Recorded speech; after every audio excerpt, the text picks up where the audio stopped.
Jai Hind students, how are you all? I hope you all are fit and fine and doing well. Now, today we are going to start the chapter Ruling the Countryside.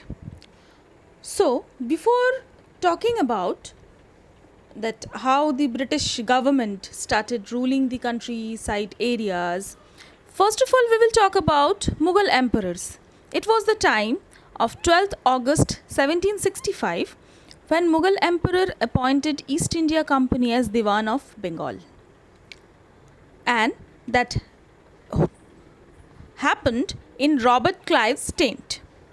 As Diwan, company became financial administrator of the territory, and it could buy what it needed and sell also whatever they wanted. Company had to pacify the rulers of the past. This was the incidence, this was the time during 18th century we are talking about. Now when company got that position, Diwan, when company became Diwan,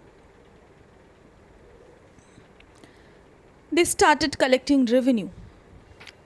They wanted large revenue assessment and collection system, increase revenue but buy cheap cotton and silk. Even in 5 years, value of goods bought by company in Bengal doubled.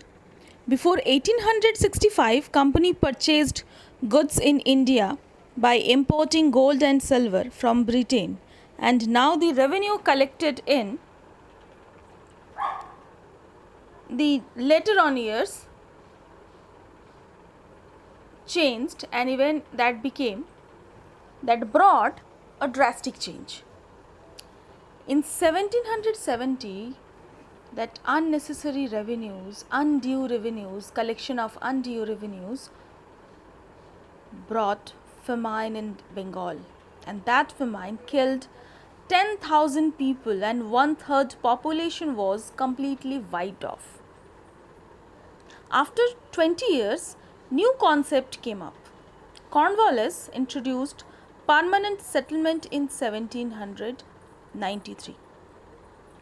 There, Rajas and Talukdars were recognized as zamindars and asked to collect rent from peasants and pay revenue to the company.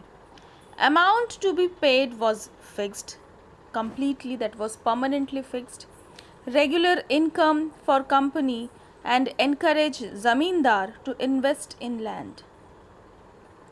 There were certain problems as well. Revenue was too high to be paid and zamindars were not investing in land improvement.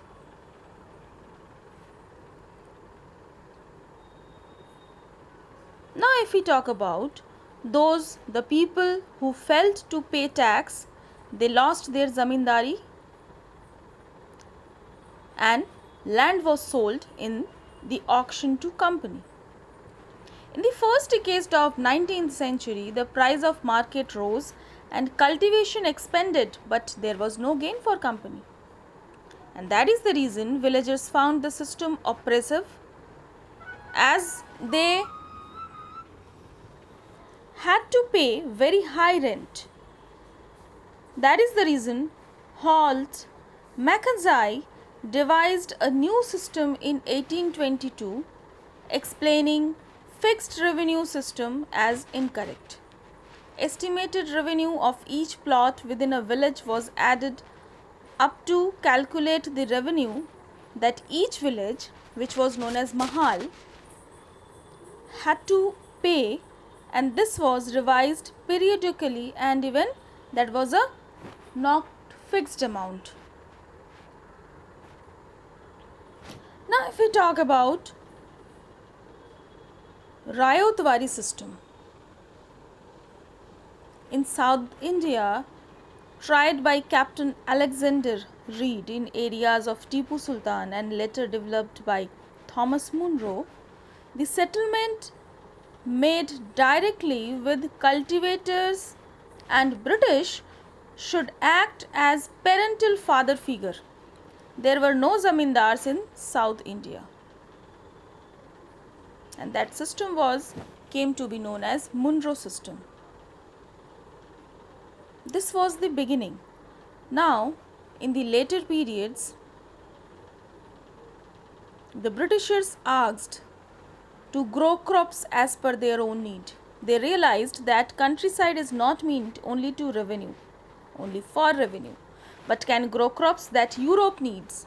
Whatever there was the need of crops, whatever crops were in need in Europe, definitely those crops will be grown in India. As India being in a located in a temperate zone, so there were the climatic condition was also favorable to India, and certain crops were grown better in India compared to Europe. And one such was in 18th century trying to grow opium and indigo. Indigo was actually used for blue dye in Maurice prints, and even in 19th century Britain they cultivated in India, and India was biggest supplier of indigo in the world at that time.